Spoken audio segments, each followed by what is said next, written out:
La Biblia es una recopilación de textos escritos primero en hebreo, arameo y griego durante un periodo de la historia muy dilatado y que después fueron reunidos para formar el Antiguo Testamento y más tarde el Nuevo Testamento. En sí, los textos que componen la Biblia fueron escritos a lo largo de aproximadamente 1000 años, concretamente entre el 900 a.C. y el 100 después de Cristo. En este contexto, la Biblia es el conjunto de libros canónicos del judaísmo y del cristianismo. Asimismo, los primeros escritores cristianos evitaron utilizar el término mito para las historias de las escrituras canónicas.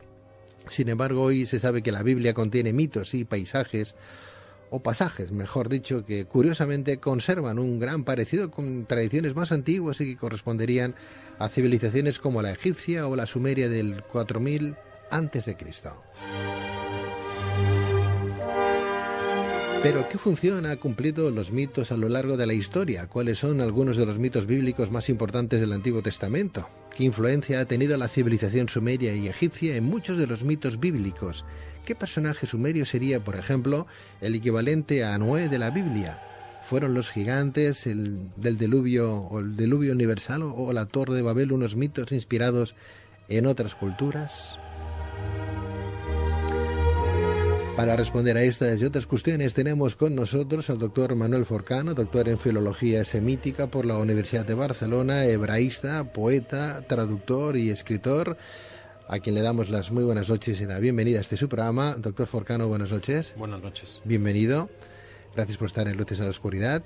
Al doctor Daniel Turbón, catedrático de Antropología Física y profesor del Departamento de Biología Animal en la Universidad de Barcelona. Doctor Turbón, muy buenas noches, Daniel. Buenas noches. Bienvenido, Daniel. Gracias. Y al doctor Yogari Pujol, teólogo por la Universidad de Estrasburgo y experto en textos bíblicos. Doctor Yogari Pujol, buenas noches. Muy buenas noches. Bienvenido, Yogari.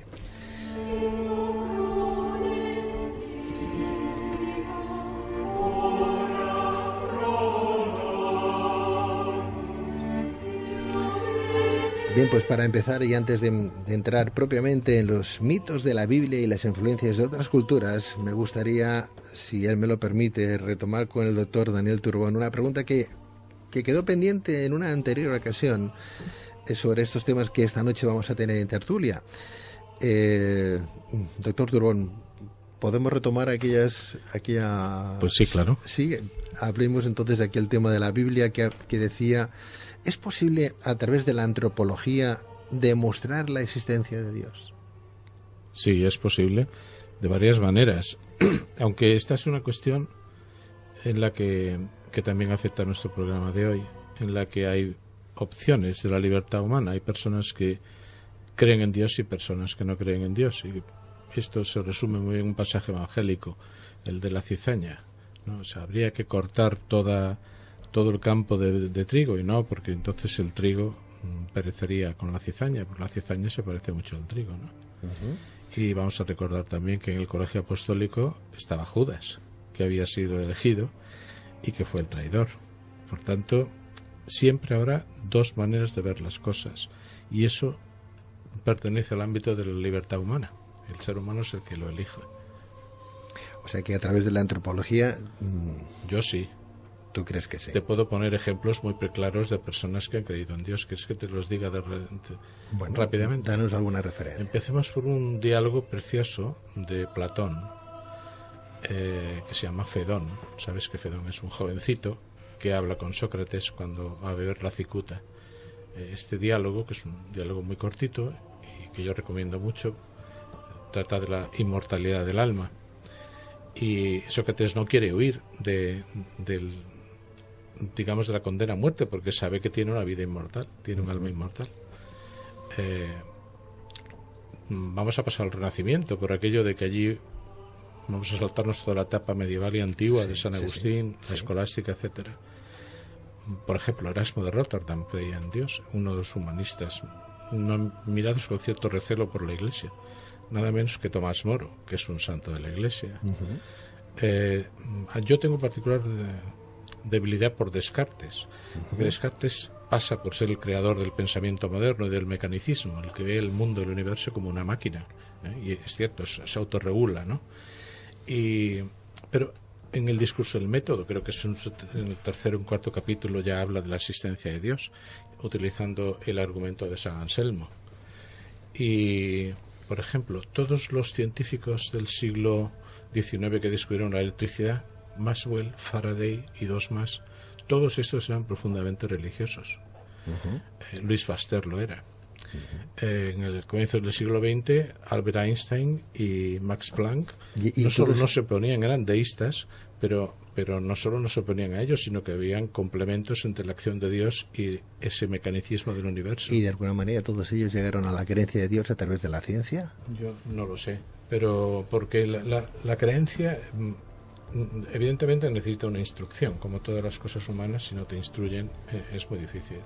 Y después necesita una vivencia, una práctica. Entonces, Max Planck, por ejemplo, perdió 4 hijos suyos, vio morir 4 hijos suyos.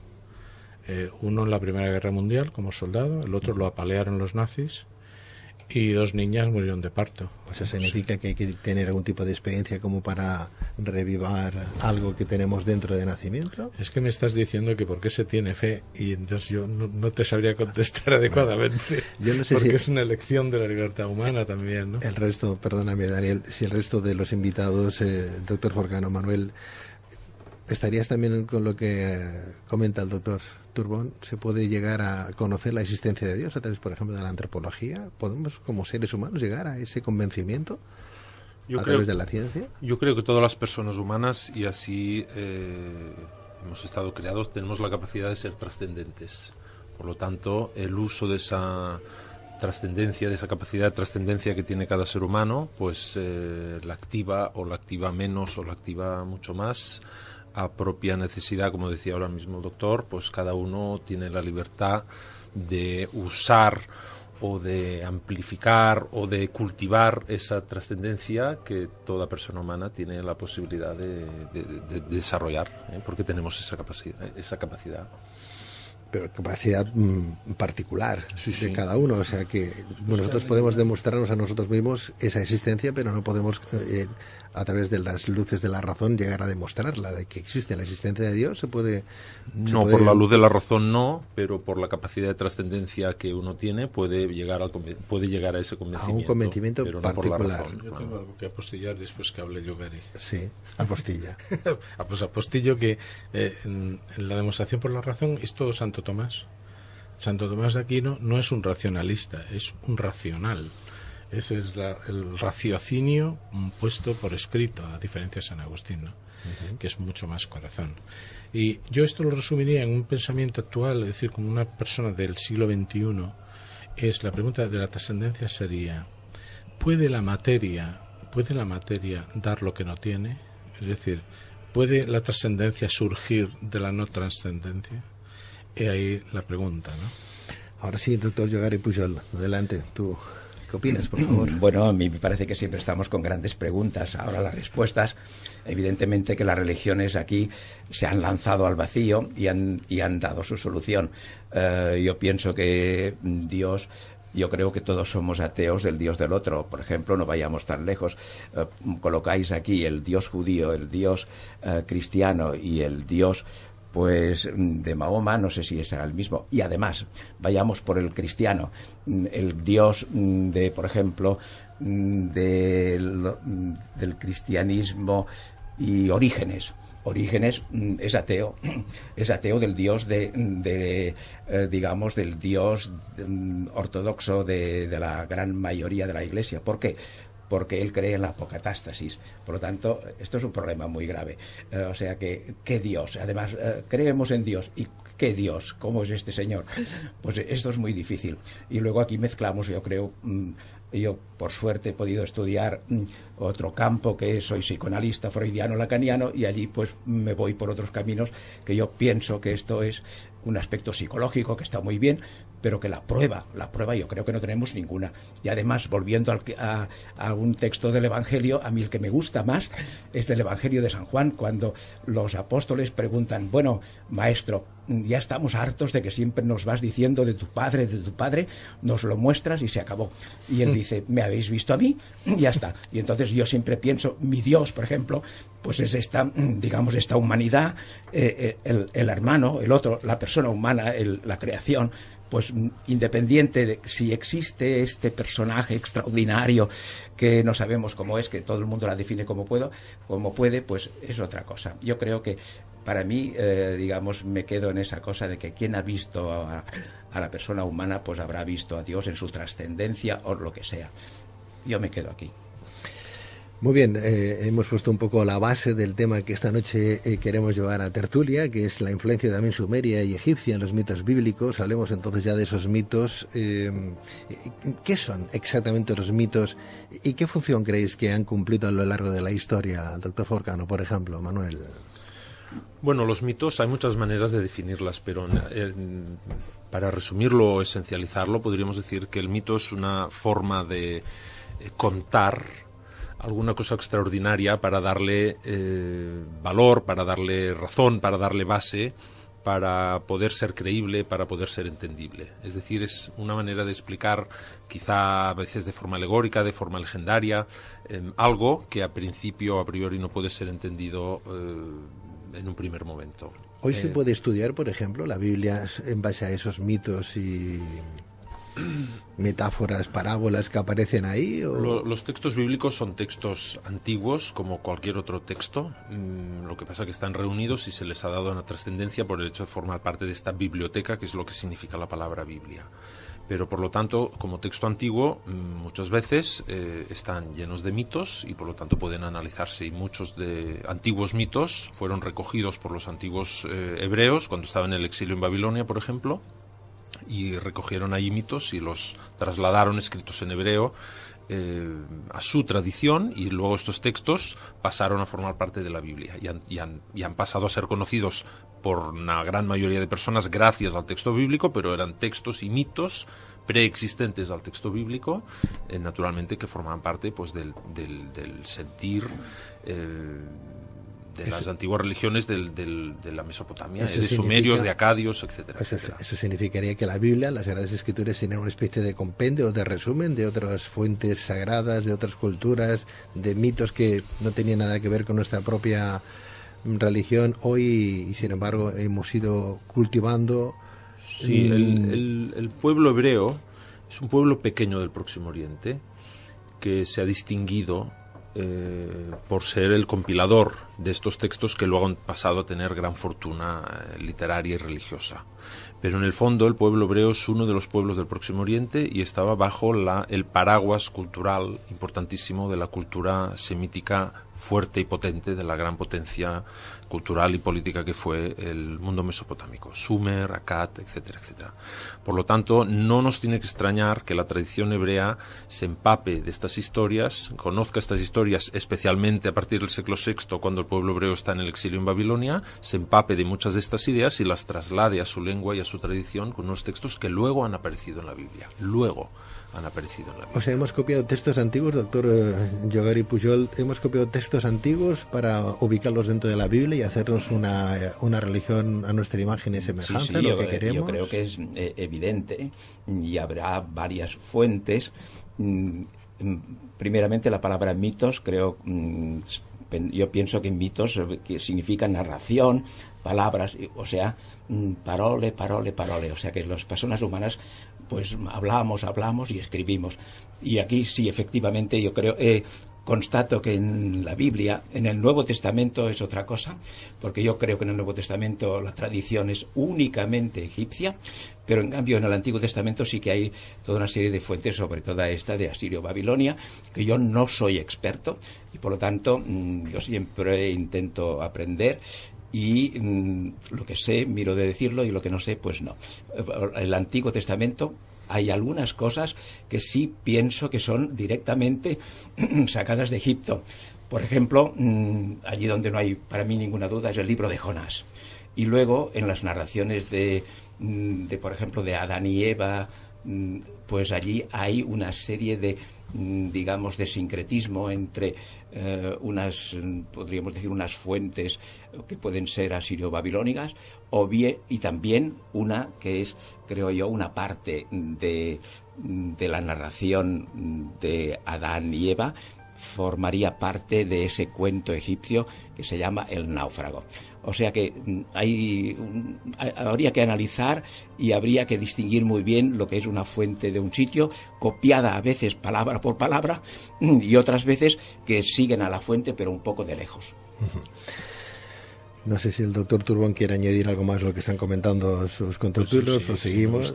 Sí, pues adelante, Daniel, Vamos por favor. a ver, yo, como tengo muchos años de reflexión por razón de mi profesión del origen del hombre, cómo se ha formado el ser humano, que es una historia larguísima en el tiempo, tengo que entender cómo aprende un ser humano. Es decir, el ser humano se diferencia de mi gato, de mi perro, en que necesita recibir la instrucción de sus conocimientos. Es decir, tú al niño le tienes que enseñar, y si no le instruyes, no se realizará como se realizaría si recibiera una instrucción, buena, mediana o mala.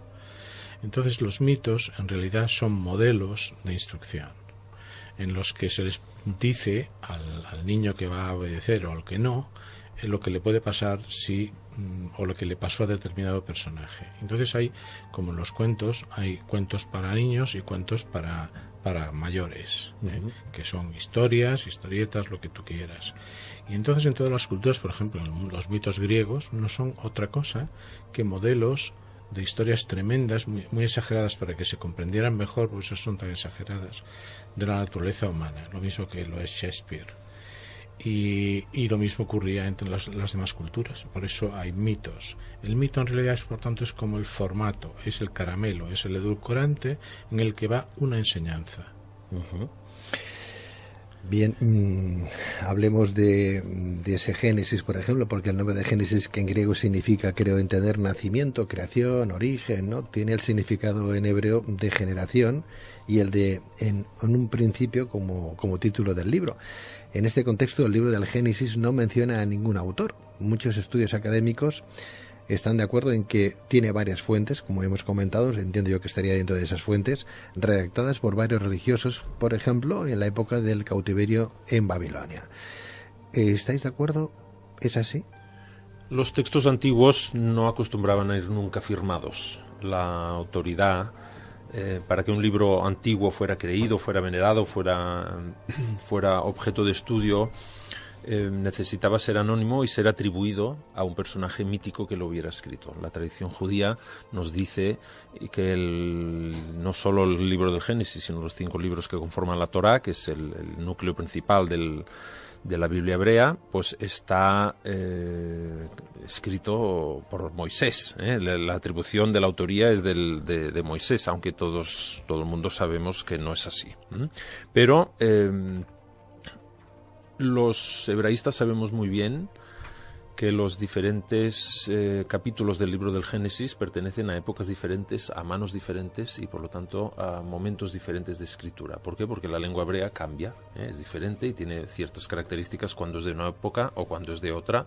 Por lo tanto, naturalmente, un análisis filológico del texto nos demuestra pues que ahí hay muchas manos, muchos cortes, mucha manipulación en el buen sentido, en manipulación en el sentido de que los textos se han ensamblado en una época concreta para una función concreta, para un objetivo concreto y naturalmente se han adaptado a ese objetivo, a esa función catequética o religiosa de los que lo compilaron y lo reformaron. Pero el origen de los textos es muy diverso, escrito en épocas muy diferentes, de manos muy diferentes.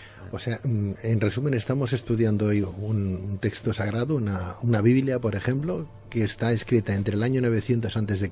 y el 100 después de Cristo, con diferentes autores que no conocemos, con compilaciones de textos sagrados de otras culturas paganas, y que hoy atribuimos como si fueran nuestras, como si fuera el propio mensaje de Dios. Bueno, porque la convención que finalmente ha dictado que estos textos han estado inspirados y han estado escritos con un solo objetivo, que es el de demostrar o de demostrar a los fieles o a los creyentes o a los lectores una cierta y determinada historia de la humanidad o de la religión o de la historia del Dios que controla el paso del tiempo sobre la humanidad, pues han llegado a esa convención, pero eso es sencillamente una convención, es decir, los que han decidido que este compendio de libros de tradiciones diferentes del Próximo Oriente pueden ensamblarse perfectamente, justificarse los unos a los otros y que eso forma un libro que puede ser llamado inspirado por Dios, pues los que lo han decidido que así sea, pues así lo dicen y así lo defienden, pero eso naturalmente se contrapone a lo que sería un riguroso estudio sencillamente científico, racional de estos textos, histórico, antropológico, filológico, etcétera, etcétera. ¿Cuántos libros están dentro, comprenden o se incluyen dentro de la propia Biblia? Eso depende de qué Biblias, porque las Biblias, para empezar, en el cristianismo, las Biblias protestantes tienen menos libros que las Biblias católicas, y dentro de la tradición judía,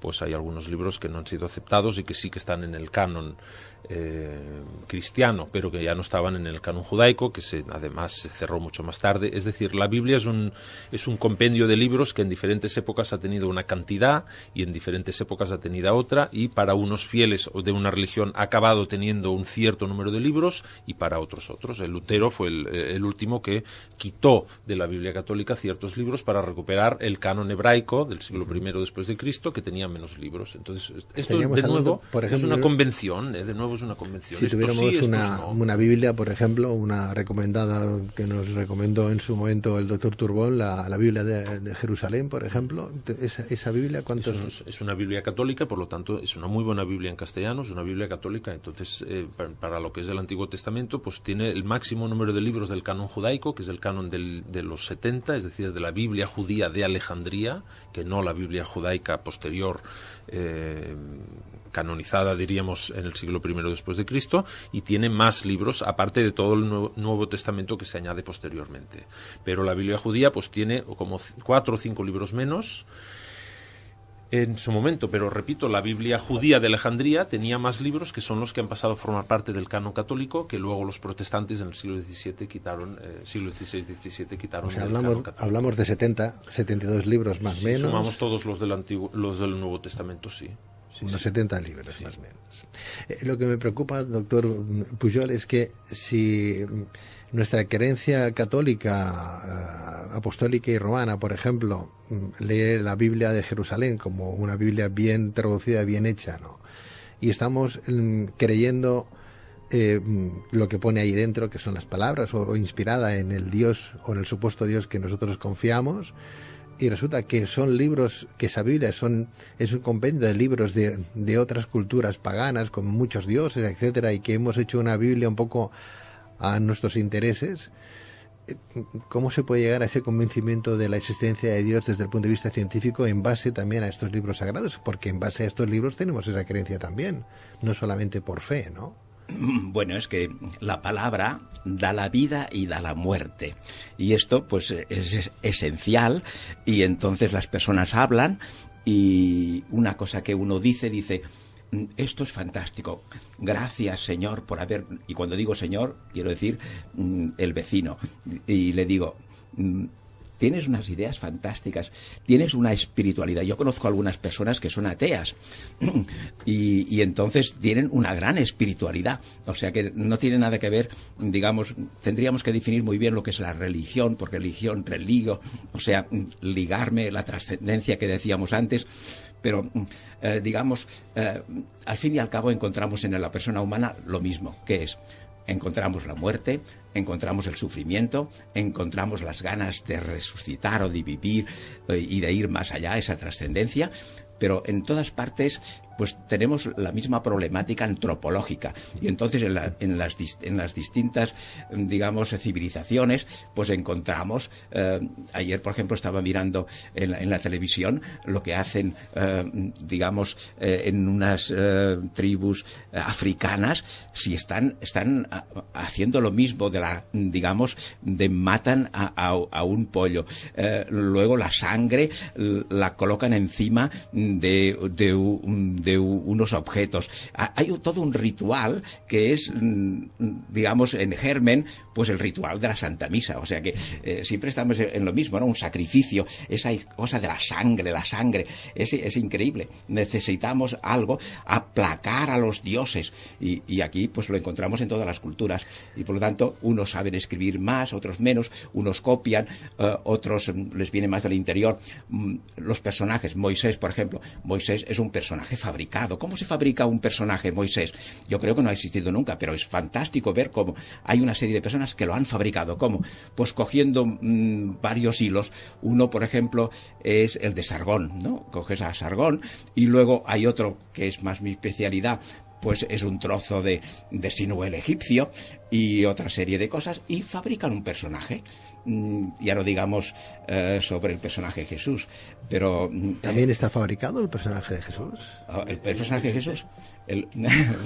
No sé si porque no sé si ya entramos enseguida en el Nuevo Testamento, pero en el... es un paréntesis. Es igual. Bueno, pues los personajes digamos, del Nuevo Testamento, para mí Jesús es un constructo literario, o sea, se ha fabricado completamente por muchas fuentes. Ya no digamos San Pablo. Para mí San Pablo no ha existido nunca, es un constructo literario. Es fantástico las personas que han trabajado y han sabido fabricar personajes, toda una historia. Es algo, digamos, que uno disfruta todos los días. Doctor Turbón. Pues yo tengo un papel aquí y voy escribiendo el itinerario de lo que se va tocando. Y entonces tendría que tocar 4 puntos, pero no lo voy a hacer porque... Pero vamos a ver, la Biblia como libro, como el mero libro, es el libro que yo me llevaría a una isla, el único, porque son tantos libros y con un poquito de formación sobre cómo se ha escrito, o sea, con las claves de la decodificación, para saberlo leer, pues allí tienes todo el corazón humano. Tienes lo mejor y lo peor del ser humano. Tienes violaciones, masacres, tienes las mayores grandezas, las más bellas palabras, las más bellas poesías. Por lo tanto, es un libro, una compilación de libros, muchos libros utilísimos para aprender, para reflexionar, etcétera. Por tanto, bien, a partir de ahí tú me dices, ¿por qué se cree en Dios? Bueno, yo que soy cristiano, yo sé que se cree en Dios porque se tiene fe. Que la fe es una virtud teologal, es decir, la da Dios a quien se la pide con humildad, y por tanto quien no se la pide con humildad no tiene fe porque no quiere. Entonces hay 2 tipos de personas, 2 maneras de ver la vida, las que creen en la trascendencia religiosa y los que no. Entonces son 2 maneras de ver lo mismo, pero uno lo ve de una manera y el otro lo ve de otra. Bueno, sobre la formación de los textos que vamos a hablar, sobre el libro, yo supongo, si no recuerdo mal, esto debe ser de mediados del primer milenio antes de Cristo, es decir, del siglo V antes de Cristo, más o menos. Tú has dicho el 900 y el siglo I, por ahí, el promedio. Pero eso es cuando se pone por escrito lo que el ser humano ha transmitido a sus hijos para instruirles. Es decir, ¿quién soy yo? ¿Cuál es mi pasado? ¿Soy importante? ¿A quién tengo que imitar? ¿Qué modelos necesito? ¿Qué héroes tengo que imitar? O masculinos, femeninos, heroínas, etcétera. Eso viene del fondo del tiempo, de hace 2 millones de años, que es el origen del hombre, ¿no? Y que es mi trabajo. Y por tanto, en el ser humano es muy importante la tradición oral, es decir, contarse historias. Cuando mi padre me explicaba tal cosa y mi abuela tal cosa, que venía de no sé dónde, eso no está por escrito, pero es muy importante para mi identidad y la identidad de mis hijos. Bien, pues las 2 fuentes yavista y sacerdotal que yo estudié, no sé ahora cómo estará la cosa, son del siglo V antes de Cristo. Uno me habla de un cuervo cuando sale del arca, otro me habla de una paloma. Por ejemplo, vienen de textos distintos. Esos textos distintos de aquella época, egipcios, mesopotámicos en general, quizá alguno hitita que se haya perdido, etcétera, todo eso se escribió 1000 años antes, en el 1500 antes de Cristo. Pero es que, he dicho escribió, pero es que eso ya está en tradiciones orales muchísimo antes. O sea, para mí, yo, en fin, participo en una publicación que se va a publicar el 5 de junio en una revista muy conocida de genética. Pues hemos recuperado el ADN de los primeros campesinos de Europa de hace 10.000 años. O sea, los agricultores de hace 10.000 años, pues ya yo tengo ese ADN y sé cómo es. Y por tanto para mí no es un tiempo lejanísimo. Un tiempo lejanísimo es hace 2 millones. Entiendo. Bueno, y el tercer punto y último es que esto es muy importante para las personas que creen en Dios o no creen en Dios, es decir, para el debate de Dios. Y es que cuando estudias un poquito esto y preguntas, te dicen, mira, en la Biblia, que es poliédrica en cuanto a libros, historias y de todo, y géneros literarios y momentos cronológicos y lo que tú quieras, tiene un mensaje religioso. Lo puedes reconocer o no lo puedes reconocer, pero ese mensaje religioso no se adapta a las necesidades científicas de cada época. No está escrito. Yo tengo aquí lo de la hierba verde, lo del Génesis, sabes que es una cosa difícil de aceptar en su sentido literal, ¿no? Porque es absolutamente contradictorio con lo que se sabe con la ciencia. Pero no está escrito para adaptarse a los momentos científicos, las interpelaciones de los científicos de cada época o de las personas de cada época, sino que ese mensaje está ordenado en orden a la salvación de tu alma. Entonces, si yo no creo que tengo un alma y no quiero creer en eso, pues lógicamente no lo voy a ver. Pero si yo lo creo y lo veo, eso está para que yo salve mi alma. Y lo demás no importa. No obstante, Daniel, siempre nos han hablado de que los libros sagrados son nuestros libros sagrados, son nuestros, quiere decir que no son compilaciones, que no son... Hay un mensaje, nos han vendido el libro ahí, no es sagrado, es el mensaje. El mensaje, ya, pero se habla de libros sagrados por el propio mensaje, ¿no? Entonces, claro, si vemos que son compilaciones, que no sabemos quién los ha escrito, que se han escrito en momentos diferentes de la época y en función a las necesidades culturales de aquel momento, que no pertenecen solo a un credo o a una religión, sino que pertenecen a muchas culturas y tradiciones. Antes hablaba el doctor Pujol sobre el náufrago, ese cuento egipcio, ¿no?, de donde se saca el paraíso, el Adán, la Eva. El otro día leía parte del Génesis para preparar esta entrevista. Caramba, y vi a Set como un tercer hijo de Eva, ¿verdad? Porque claro, que ahí mata a Abel y nos quedamos ahí como ahí falta alguien, ¿no? Y Dios le da a Set como un tercer hijo. Yo no sé si la mayoría de la gente católica sabe que Set era un tercer hijo de la propia Eva. La Eva del jardín del Edén, Eso no es ¿no? necesario para tu salvación. Bueno, no, pero es que para una salvación no solamente hace falta ser bueno, no seguir ningún libro. Digo yo, desde mi punto de vista, uno puede cogerse el libro del Tao, de Tao Te Ching o cualquier libro y seguir postulados búdicos, hinduistas, musulmanes para ser bueno, desde mi punto de vista. Entonces, uno piensa, caramba, la gente del pueblo no sabe que Eva tuvo un hijo más. No sabía que había más gente en el mundo aparte de nuestros primeros padres.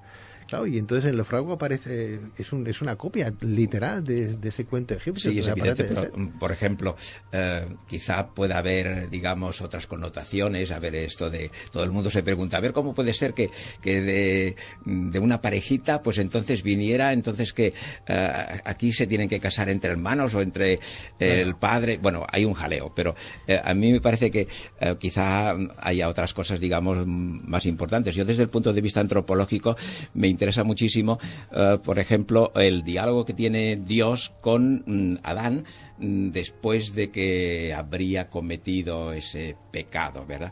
Que está sacado del libro del náufrago, que es muy interesante porque el náufrago yo creo que representa precisamente eso, representa pues ese Adán, ¿no? Es una persona que llega a esta isla, la isla del espíritu, y entonces allí se encuentra cara a cara con una serpiente, y esta serpiente pues tiene todos los atributos divinos, y además, pero esta serpiente no es una serpiente cualquiera.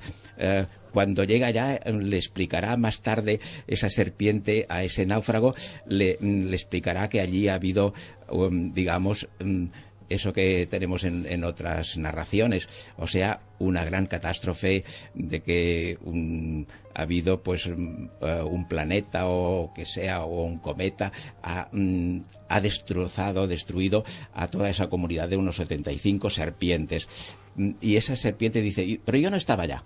No estaba allí. Y cuando llegué, pues vi que había un montón de cadáveres, todo estaba.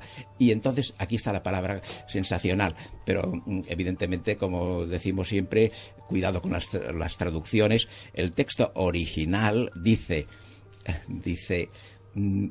morí yo por ellos. Algunas traducciones dice, yo sentí morir. No, si no se trata de sentimientos. El texto egipcio, pues dice, morí yo por ellos. O sea, aquí tenemos en germen lo que luego habrá pasado en esa historia de Jesús, de que yo también morí por ellos, por la humanidad. Bueno, esa primera parte. O sea que esta serpiente es una serpiente que ha, digamos, pasado por la muerte, porque ha dado la vida por su pueblo, y luego, pues, la divinidad le ha resucitado. Y entonces esta serpiente pues se encuentra con ese náufrago y entonces hay algo muy importante que le dice: oye, ¿quién te ha traído a esta isla? ¿Quién te ha traído? Y el náufrago dice: hombre, tío, ¿estás tonto qué? Pues me ha traído pues una ola, la ola del mar, joven. Y entonces la serpiente, Dios le dice: ve con cuidado con lo que estás diciendo, con mucho cuidado, joven, porque el que te ha traído aquí no ha sido la ola, ha sido Dios, porque quiere que vivas. Quiere que vivas. Y tienes que ser consciente de ello, porque si no eres consciente de esta situación, entonces yo te voy a reducir a cenizas y además serás consciente que eres ceniza.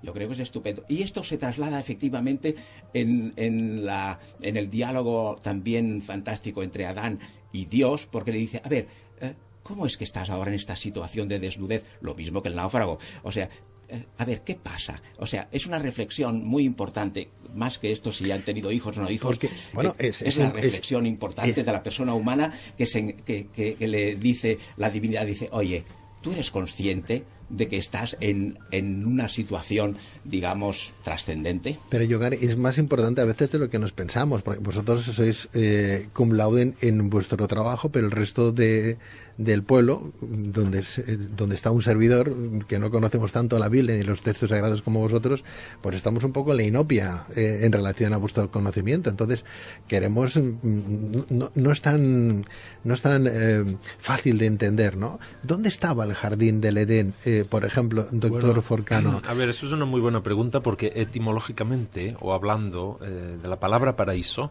sí, nos viene de una palabra persa, en hebreo también, que es pardés. Es una palabra persa que pasa a la Biblia y que tiene un significado muy preciso. Entonces, cuando hablamos del paraíso, ahora me gustaba que hablaba del relato del náufrago como una isla, pero el pardés en el Próximo Oriente, del significado que tiene este nombre y que luego ha pasado a la lengua hebrea con las mismas radicales, es un campo de naranjos. Es un campo de naranjos. El pardés es siempre un lugar donde están los naranjos y en flor.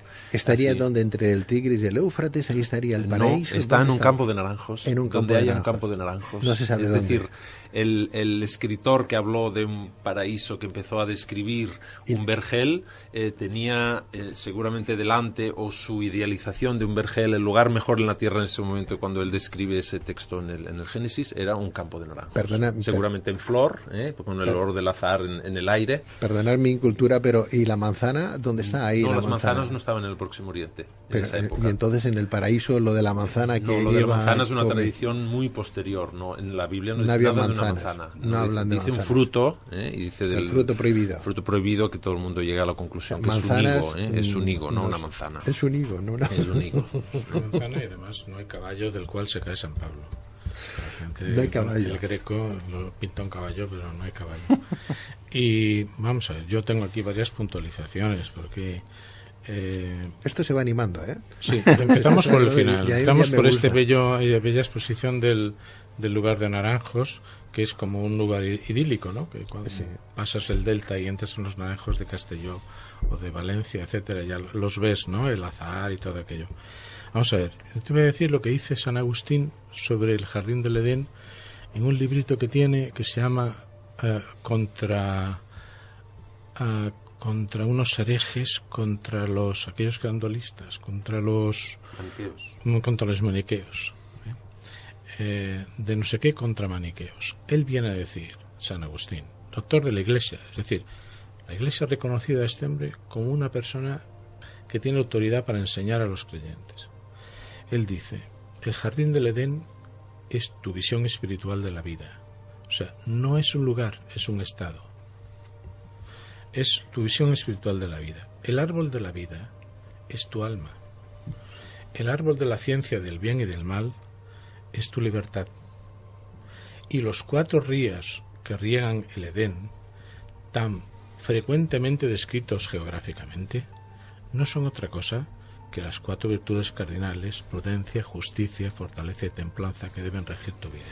No sé por qué... San Agustín Dixit. Bueno, Pero eso lo dice San Agustín. Claro. Es una interpretación Sí, del sí. texto bíblico. Claro. No es lo que dice el texto Claro, bíblico. no, exacto. Es su interpretación. Claro, porque desde luego... Pero además ya Filón de Alejandría y hace una relectura, digamos, totalmente espiritualista, ¿no? Claro. De que el pasaje del Mar Rojo pues es como una especie, digamos, de bautismo. O Maimónides dice que toda la Biblia hay que leerla alegóricamente, Sí, claro. naturalmente. Pues claro, naturalmente. claro. Pero vamos a Entonces, ver, no esto vamos a yo- buscar un no, lugar, sí, porque yo- a Pero lo mejor hay que aquí buscar estamos hablando alegorías. del sentido literal. Exacto. Y luego lo otro lo es... otro son interpretaciones. Claro, bueno, Sí, pero... pero yo vuelvo a... Estaba en turno de la palabra, ¿no? Sí, claro. Vuelvo a lo que he dicho en primer lugar, el patio de naranjos. Muy bien. En segundo lugar, voy a ir de nuevo a mi planteamiento inicial. Es decir, tú puedes leer cualquier cosa o vivir una vida de manera... teniendo acceso a la trascendencia o no.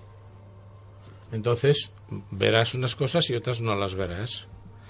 Yo pensé que en tu exposición de hace un rato ibas a decir, bueno, ¿y por qué de aquellos textos viejos y mugrientos creemos hoy o no creemos? Pues porque la acción de Dios no depende de un libro mugriento, sino de su activación online, por poner un ejemplo informático, ¿no? Si tú crees en Dios, te activas con Él mediante la oración o mediante la oración de los actos, ¿no? Haciendo bien esta tertulia, por ejemplo. Y bueno, y aquí vamos, te voy a citar una frase de Jesucristo, cuando le dice al discípulo que le quiere seguir, pero que quiere enterrar a su padre: deja que los muertos entierren a sus muertos. Sí. ¿No? Luego, aquel señor que está vivo y que el hijo lo va a enterrar, resulta que para Dios está muerto. Espérate, y yo acabo diciendo que para mí San Pablo, que desde luego como Jesucristo puede ser visto como un constructo a partir de cómo están escritos los evangelios y la tradición, son 2 personajes históricos que yo creo Jesucristo está más documentado que Napoleón. La existencia de Jesucristo está más documentada que Napoleón. Bueno, pues estaría bien ver los documentos. Pues estudia un poco y aprenderá. Bueno, creo que he estudiado un poco y no los he encontrado, pero bueno. Pues vuelva a la facultad y vuelva a estudiar. Pues a lo mejor otros también tienen que volver a la facultad. Bueno, vamos a cerrar ese paréntesis que habíamos abierto con el tema en particular, pero sí que me gustaría un poco para aclarar, por aclaración, porque hay que creer en algo, ya que tenemos libros sagrados, pues aparte de querer por fe, ¿no?, sino por convicción también, ¿no? Los primeros padres siempre nos han dicho que han sido Adán y Eva. Permitidme que vuelva un poquito ahí, ¿no? Antes tú hacías alusión, doctor Pujol, sobre el particular. Claro, Adán y Eva. Adán y Eva tuvieron Caín y Abel, Caín mata a Abel, nos quedamos con Adán y Eva y Caín. Si fueron nuestros primeros padres, significa que no había ningún ser humano más en el mundo. Porque eran nuestros primeros padres. Si no, tendríamos muchos primeros padres en el mundo. ¿Por qué Adán y Eva fueron nuestros primeros padres y no el resto de la humanidad que ya vivía, que ya existía? Porque ¿en qué periodo de la humanidad aparece Adán y Eva? Desde el punto de vista antropológico, ¿cuándo aparece Adán y Eva? ¿Cuánto se separa el mono se convierte en sapiens, en Homo sapiens, como para decir, a partir de ahora es Adán y Eva? No hace falta que sean sapiens, con 2 millones de años es suficiente. Pero hay algún momento de la historia que podamos decir, en ese momento está el jardín lleno de naranjos o de higos y está Adán y Eva. ¿Hay algún momento de la historia? La antropología ha podido decir, por ejemplo, cuándo apareció ese momento y si fueron nuestros primeros padres. Años, el ser humano deja de ser un ser arborícola y se convierte en cosmopolita, deja África, llega a la India, a la China, a la isla de Java, llega al sur de Europa, no puede penetrar porque es muy fría y permanece en África.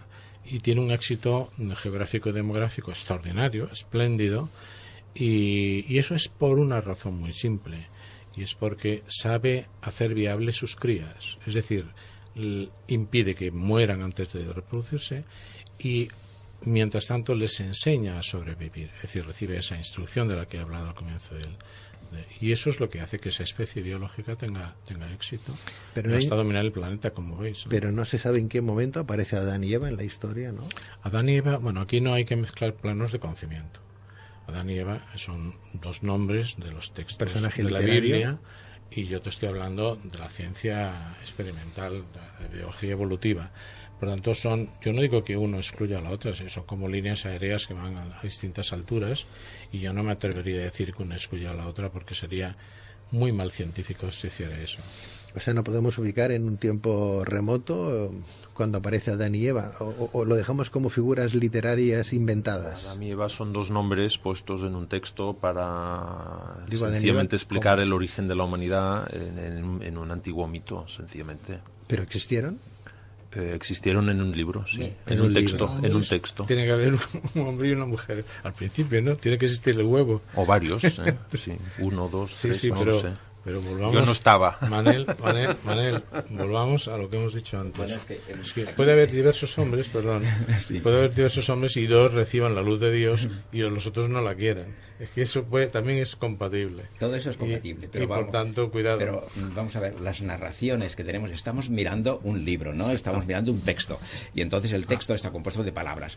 Y entonces aquí, pues mirando estas palabras, pues descubrimos, por ejemplo, que hay en la creación, porque aquí al fin y al cabo me parece que lo que se quiere demostrar o digamos, anunciar es que hay un Dios, y ese Dios pues empieza a crear, creo que lo primero que empieza a crear es la luz, ¿no? Crea la luz, el primer día, el segundo, etcétera, etcétera, y luego al final pues dice, bueno, vamos a crear pues al hombre, ¿no?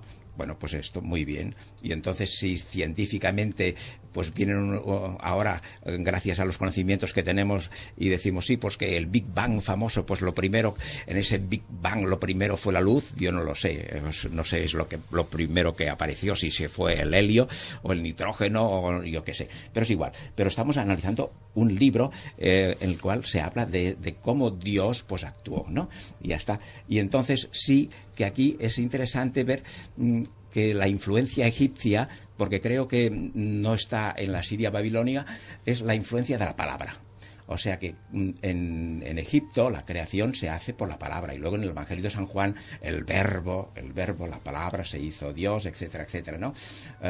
Se hizo hombre, perdón. O sea que no sé si en las otras culturas sirio-babilónicas la influencia tan grande de la palabra que da la vida, que crea, no sé si se encuentra en los otros sitios, pero creo que aquí, verdad, que la narración del Antiguo Testamento, el protagonista es, creo yo, la palabra. Es cierto, pero antes el doctor lo llevaba, el relato de la creación en el libro del Génesis, que recoge la tradición hebraica, es una readaptación del antiguo mito del Enuma Elish, que es el libro de la creación babilónico. Hay pasajes, hay frases que están sacadas de ahí. Entonces nosotros entendemos que el pueblo hebreo, en el 586, cuando Nabucodonosor los lleva al exilio a Babilonia, ahí entran en contacto con ciertas tradiciones, escuchan el Enuma Elish, y pues los autores que en algún momento del siglo V se sentaron para escribir el relato que actualmente conforma el capítulo 1 de la creación del libro del Génesis, utilizaron, les ayudó, les dio pautas literarias para formar el texto que hoy nosotros leemos en la Biblia hebrea. Bueno, pero tengo algo que decir, porque me estoy quedando atrás. Por favor. Respecto a lo que decía Yugari, el ser humano tiene 2 millones de años y eso es incuestionable. Eso es incuestionable. Ahora, que hace 1500 años o 2500 años se pone por escrito algo, bueno, pero eso no es el origen del hombre, ¿de acuerdo? Es más, cuando tú tomas el relato de la creación y del Génesis, ya se ve que aquello no concuerda con la realidad físico-química ni biológica, y que por tanto aquello no es más que un relato. Ahora, ese relato, insisto en lo que hemos dicho antes, pero no volveré, tiene un mensaje religioso. Tiene un mensaje religioso. Sí, claro, sí, no. Es hijo de esa época. Pero entonces me adelanto también a complementar la exposición de Yugari diciendo: Dios crea a Adán, no a Eva, a Adán 2 veces, no una, lo crea 2 veces. Hay 2 relatos de la creación en el libro de Génesis. En el uno está Eva y en el otro no está Eva. Es al revés, Está es Adán. Eva que se crea 2 veces. Bueno, Hay 2 ahora me creaciones lo de cuentas Eva. cuando acabe de hablar. Vale. En el segundo relato, Adán está dormido, lo duerme, y le saca una costilla y de la costilla hace Eva. ¿Y por qué la costilla? Bueno, es una interpretación, pero creo que es buena para nuestros oyentes, porque la costilla es un hueso que tenemos a nuestra altura en el costado, en el lado, es decir, es la igualdad de la mujer con el hombre. Esto es lo que yo interpreto y otros autores, ¿no? Pero, en fin, la Biblia ya te pone dos relatos que a lo mejor pueden haber venido por arrastramiento de dos torrentes literarios distintos, ¿no? Igual que no te quedes en la Biblia, vete mucho más atrás. Igual que hablas de dos nacimientos de Adán, ¿hubieron dos Evas también? Porque yo creo que he leído en algún sitio... Lo que tenemos es una solapación en el libro del Génesis, en el capítulo de la creación de la mujer, hay una solapación de dos tradiciones. Los rabinos que compilaron estos textos y que decidieron finalmente qué libros pasaban y eran canónicos o no, aceptaron que en el libro del Génesis hubieran dos textos contradictorios. ¿Por qué? Porque encontraron que las dos tradiciones eran bonitas y al fin y al cabo podían expresar lo mismo. Y tenemos dos textos que nos dicen que Dios crea a hombre y mujer por iguales, al mismo momento, y hay otro texto donde se nos cuenta la historia que ahora se nos ha dicho, donde a Adán dormido se le saca la costilla y se crea la mujer de su costado, de la costilla. Eso ha comportado que la tradición rabínica en el Talmud, bueno, la Mishnah primero, el Talmud después, haya discutido durante siglos y con mucha profusión la contradicción de esta doble creación del hombre y la mujer. Pero bueno, al fin y al cabo la teología judía pues acaba aceptando pues que esas dos tradiciones pues entraron en el texto y fueron acordadas como inspiradas por Dios. Hubo una Lilith, ¿no?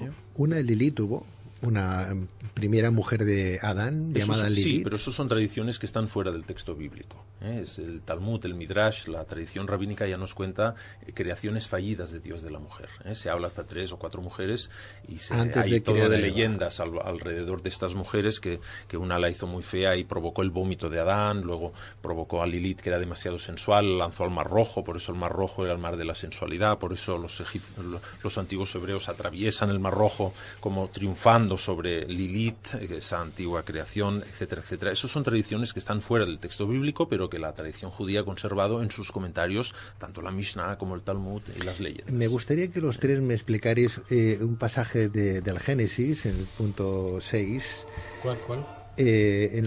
Bueno, si tenemos la Biblia de Jerusalén, la página 64, por ejemplo, creo que es la página...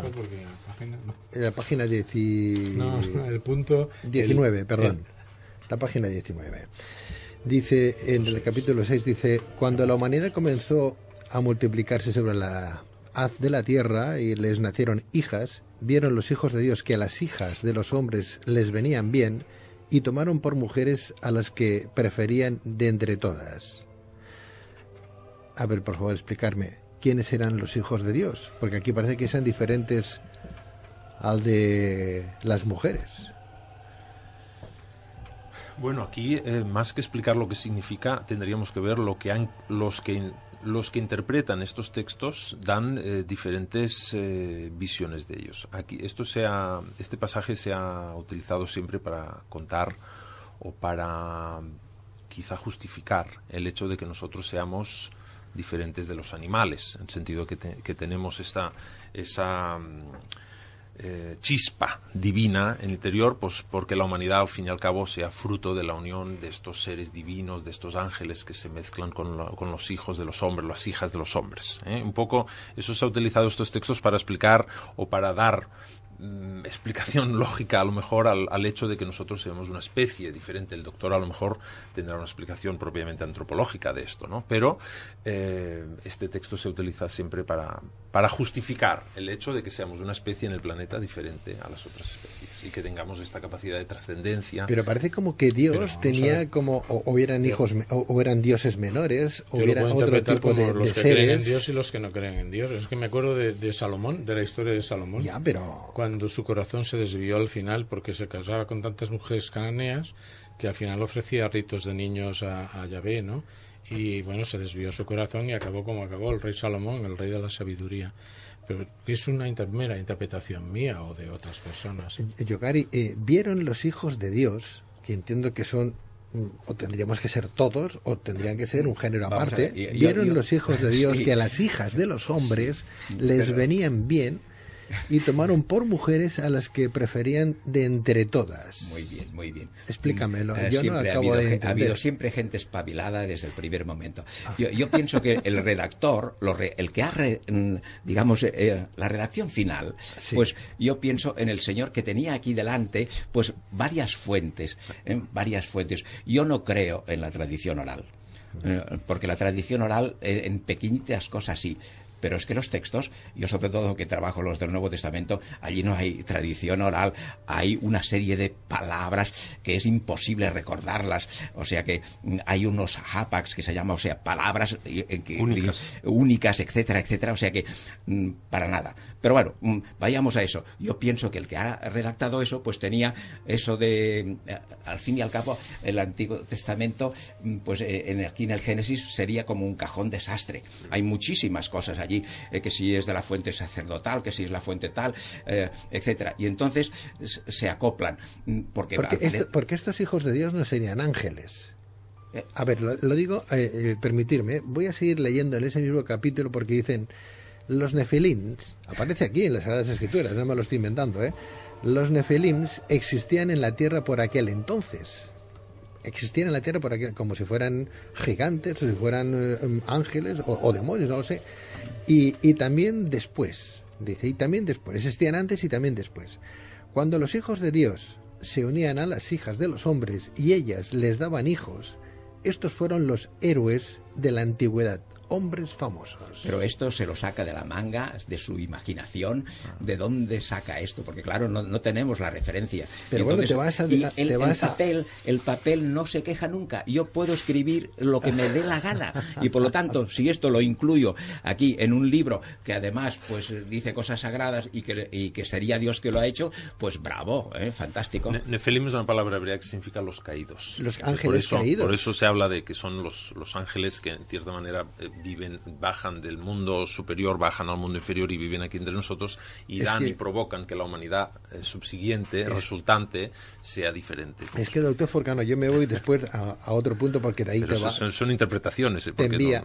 Ya, pero hablamos como dice el doctor, el Génesis es un cajón desastre donde muchos textos han sido ensamblados porque en su momento se les creyó importantes y bonitos y muy pertinentes para la labor al que se les estaba atribuyendo. Pero es que hoy hablamos de ángeles y de demonios, hoy hablamos hacemos realidad algo que es una figura literaria, hacemos realidad algo que no encaja ni a las luces de la razón, como que es muy complicado de entender. Yo me voy luego a Deuteronomio 1, 28, 38 y me explica quiénes eran los nefilines, que eran esos mensajeros, esos ángeles caídos, ¿no? O sea que ángeles caídos son demonios. O sea que el ser humano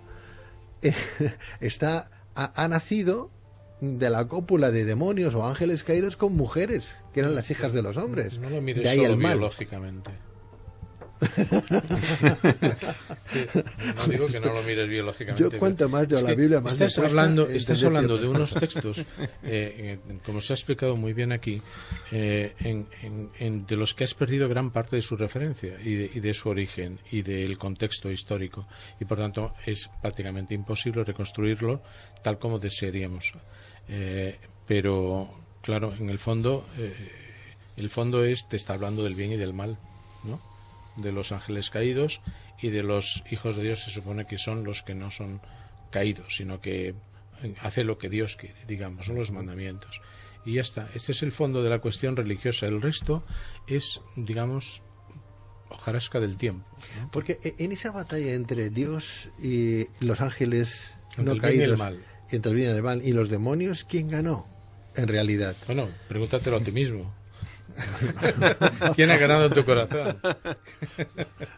No, pero ¿quién ganó? Porque claro... Porque dentro de la mitología egipcia, pues está, al fin y al Caín y Abel, según algunos especialistas, dicen que Caín y Abel no es otra representación que Osiris y su hermano Set. Sería la transposición esta, ¿no? Pero claro, esos dos personajes, pues es esto, ¿no? Lo que vemos todos los días, no sé si es maniqueísmo puro o qué es el bien y el mal y la muerte, las venganzas, todo ese mundo que está en nosotros desde que empezamos a pulular, porque esto al fin y al cabo es una cuestión, digamos, las amebas pues ya tienen la fagocitosis, o sea, desde el primer momento nos hemos de comer los unos a los otros para poder vivir, y entonces aquí las representaciones estas, yo no sé si en la India los Vedas, los Atharvavedas y etcétera, pues las representaciones del mal, no sé, mi profesor, por ejemplo, que tenía yo de egiptología, el señor Jacques Parleva, decía él que esos mitos, por ejemplo, de Buda, que parecía que él también, pues que habría sido Harpócrates, o sea que la tradición, digamos, egipcia muy fuerte, esta gran cultura egipcia, pues también pasó pues hacia la India a través de digamos el camino ese de la seda, etcétera, y él pues nos hizo un día una exposición fantástica en la cual se iban mostrando pues los pasos hasta llegar digamos a la India, y desde el punto de vista cultural, iconográfico, etcétera, etcétera, y que Buda sería también una representación pues de también esa, digamos, de ese niño Harpócrates. El texto de Caín y Abel, en el fondo, no deja más que mostrar es una antigua historia entre una rivalidad de dos clases de hombres en esa época, los cazadores y los cultivadores. Abel es la víctima, es el agricultor, y Caín es un nómada, un cazador, que al final le mata. ¿Por qué? Porque hay siempre, o había en la antigüedad, una fortísima... ¿Qué papel desempeñaría aquí entonces? Set no, en el conflicto entre agricultores y cazadores o pastores nómadas, ahí no juega ningún rol. Nadie habla. Luego aparece Set por ahí. Pero en un principio es una lucha entre cazadores o pastores nómadas que destruyen los campos, y hay una rivalidad. Y en ese sentido, el texto bíblico recoge una historia sobre un pastor que mata a un agricultor. Luego la misma Biblia tiene otros textos donde los habitantes de las ciudades son los malos y los pastores nómadas son los buenos, que es Sodoma y Gomorra. Entonces, ahí se juntan toda una serie de arquetipos que están explicitados en este tipo de ejemplos literarios y se meten. Pero si Dios quiere a Set también como un hijo más, ¿por qué no lo hemos estudiado desde pequeñitos? Por el bien de nuestros oyentes, querría resumir en el sentido de, fijaos, de nuevo tenemos el bien y el mal, tenemos dos metáforas o dos alegorías, es decir, dos metáforas en movimiento sobre la persona que hace el bien y la persona que hace el mal. Y después, si no me equivoco, los hijos de Noé son tres, que es fácil para quien está en el Próximo Oriente ver que al norte hay unos europeos que tienen un aspecto distinto de los melanoafricanos, de los asiáticos mongoloides, ¿no? Y hay tres grupos que son los tres que distingue. De nuevo, al final del libro de Job, vuelve a ser esto. O sea, cuando Job al final termina el libro de Job de una manera para mí muy hermosa, diciendo, y le dio tres hijas, una paloma, que es blanca, acacia, que es amarilla, y después no sé si dice ébano o no sé qué dice, que es de color negro, negruzco. De nuevo es otra alegoría bellísima sobre lo que entonces una persona de Mesopotamia se encontraba allí, que venían de una y otras direcciones. Es decir, hay una historia en la que yo creo que es difícil meterse allí, que es qué significa cada cosa tal como fue escrita, porque hemos perdido por completo el contexto histórico, y otra cosa es que podemos llegar a interpretar, que lógicamente son pues esas metáforas, esas alegorías que son fáciles de deducir y fáciles de inducir un consenso, ¿no? Que es lo que estamos haciendo aquí, y es lo que en el fondo se debe quedar el oyente, más allá de tu curiosidad lógica. Bueno, eso, lo que tú preguntas es lo que yo preguntaría en clase, pero ya sé que no me lo van a contestar. Pero Daniel, siguiendo esa lógica casi cartesiana, ¿no? De uno por qué cree en Dios, ¿no? Y muchos se aferran a un libro sagrado. Cree en Dios para ser feliz. Claro, no. Yo creo que para creer en Dios o en algo superior o en uno mismo o en saber que las cosas están bien hechas o están mal hechas no es necesario ningún libro sagrado. No creo que nadie nos tenga que dictar qué es lo que tenemos que, sino simplemente nuestro yo interior, que ya que tenemos esa posibilidad de razonamiento, a diferencia de otras especies, sabemos bien si matar está bien o está mal. Salud interior, la espiritualidad. Exactamente. Entonces, claro, porque los libros están muy bien, pero creo que leerse de forma literaria y quererse de forma tal y como está escrita, expuesta literaria, una creencia me parece a mí que es un poco complicado para poder llegar a tener una creencia certera pero del además porqué, estas ¿no? creencias certeras, no seamos, digamos, demasiado puros, porque yo he mirado la palabra mito, cuántas veces aparece en el Nuevo Testamento, y es muy interesante porque estamos en guerra contra los demás, porque dice, por ejemplo, la primera a Timoteo 1:4, rechaza los mitos profanos que son cuentos de viejas. Muy bien, señor. Luego viene otra que está muy bien. A mí me encanta esa. Dice, de Tito 1:14, dice, dejaros de abandonad, no vayáis a entrar en el campo eso de los mitos, sobre todo, dice aquí, de los mitos judíos. O sea, esto también es muy interesante porque, y ahora viene lo bueno, que en la segunda de Pedro 1:16 dice, no os dimos a conocer a Jesús con mitos sesudos, subtiles, sino con una visión cara a cara. Muy bien, dice, pero cuidado, dice, porque Él nos ha venido a nosotros, que es el merecedor de aquellas palabras de que tú eres mi hijo amado en quien tengo todas. Señoras y señores, por favor, este segundo de Pedro dice, no, dejad y abandonad los mitos judíos. Y en cambio aquí, sin saberlo él, o sí sabiéndolo muy bien, cuando dice que Jesús ha venido a nosotros desde el punto de vista histórico, tan grande es este Señor, que merece estas palabras, tú eres mi hijo amado. Esto es ni más ni menos que las primerísimas palabras del texto de las pirámides. O sea que, queriendo rechazar mitos y hablando de una historicidad, nos suelta aquí las primeras palabras del texto de las pirámides, que todos sabemos que es del año menos 3000. Por decir algo. No obstante, en el Génesis también aparece que Dios, al parecer, yo no sé si fue en el Génesis, luego ya vino lo del tema de Noé y el diluvio universal, pero él aparece en Génesis, Dios dice que solo permaneceré en ti 120 años porque eres nada más que carne. ¿Me lo podéis explicar? No permanecerá siempre mi espíritu en el hombre, porque no es más que un ser mortal. Sus días serán 120 años.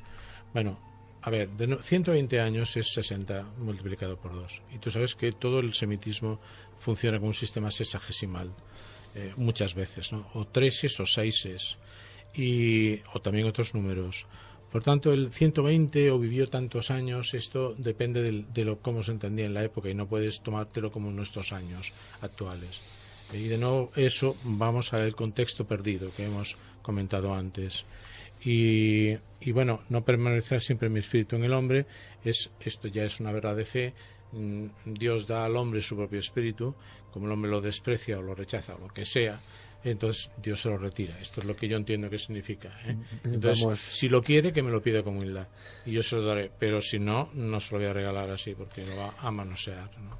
Más o menos. ¿Cuántas cosas se nos quedan esta noche en el tintero? ¿Cuántos puntos que nos gustaría seguir tratando, pero tenemos que dejarlo ya aquí? En cualquier caso, en el Génesis, los capítulos 6 al 9... No hemos hablado del diluvio, Pedro. No sé cuántos minutos te quedan. Por eso, no, los tenemos que dejar para otro día, si os apetece volver, por favor, porque del 6 al 9, como digo, en el Génesis, David vio que la maldad del hombre en la tierra era grande y que todos sus pensamientos tendían siempre al mal.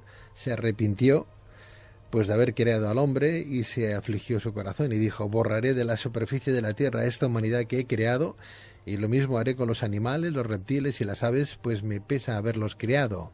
Noé, sin embargo, se había ganado el cariño de Yahvé, y hablaremos de Noé y del diluvio en otro momento, pero siendo Dios, si nosotros decimos que nunca nos equivocamos y nos equivocamos 1000 veces, si ya Dios se equivoca, ahí te nos está podemos dando una permitir el humana lujo de Dios, ¿no? equivocarnos. Te está dando una visión humana.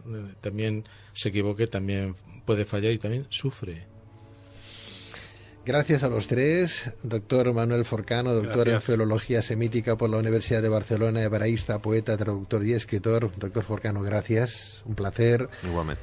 Daniel Turbón, catedrático de Antropología Física de la Universidad de Barcelona y profesor del Departamento de Biología Animal en la Universidad de Barcelona. Doctor Daniel Turbón, Daniel. Agradecido. Gracias igualmente. Y doctor Yogari Pujol, teólogo por la Universidad de Estrasburgo y experto en textos bíblicos. Yogari, doctor Pujol, gracias. Muchas gracias. Me he sentido muy bien, como si estuviera en el Edén. Los naranjos. Continuaremos la tertulia. ¿Os parece bien? Continuamos la tertulia en otra ocasión que os vaya también propicia. ¿Sí? Gracias. Hasta que nos expulsen, ¿no? No, pero cuando se les vino encima el Mediterráneo se metió dentro del Mar Negro, ¿sabes? Porque bajó el nivel. Y esto es una de las posibles catástrofes, pero es que es muy gráfica, ¿eh? ¿Ves venir? ¿Hemos terminado o no? Gracias, Daniel. Muy buenas noches a los tres. Buenas noches.